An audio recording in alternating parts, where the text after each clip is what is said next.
আসসালামু আলাইকুম সবাইকে। শীতের দিনের জন্য একটা পারফেক্ট রেসিপি।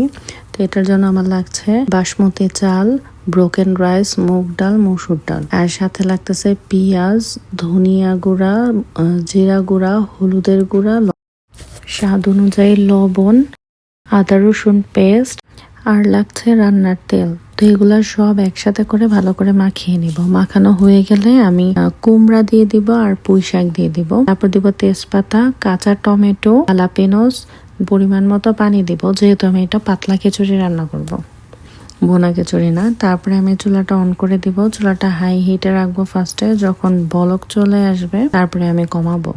আর এটা আমি খাবো ডিম দিয়ে, তো এর জন্য ডিম সিদ্ধ করতে বসিয়ে দিলাম। তো ডিম সিদ্ধ হতে থাক, এর মধ্যে আমি খিচুড়িটা রান্না করে নেব। তো এই যে খিচুড়িটা অলমোস্ট সিদ্ধ হয়ে গেছে সবকিছু। তারপরে আমি পানি অ্যাড করব, একদম ফুটন্ত গরম পানি অ্যাড করব। তো ফুটন্ত গরম পানি অ্যাড করে এটাকে পাতলা করে নিব। তারপরে আমি লবণ টবণটা খেয়াল করব যে ঠিক আছে কিনা। এটার জন্য আমি বাগার দিব। বাগারটা আমি ঘি দিয়ে দিব আর রান্নার তেল মিক্স করে দিব। তো রান্নার এটাতে প্রথমে আমি রসুন কুচি দিয়ে দিলাম, পেঁয়াজ কাটা দিয়ে দিলাম, আর দিলাম সামান্য লবণ। তো লবণটা দিয়ে এটা ভালো করে আমি বাদামি করে ভেজে নিব।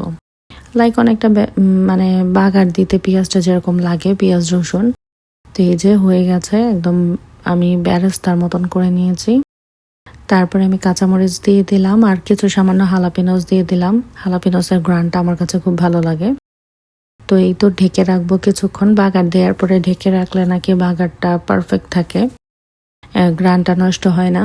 তো এই যে হয়ে গেছে আমার অসম্ভব মজার খিচুড়ি। মানে এটা আমি না, শুধু আমার বাচ্চারাও অনেক লাইক করে এবং ওরা অনেক মজা করে খায়।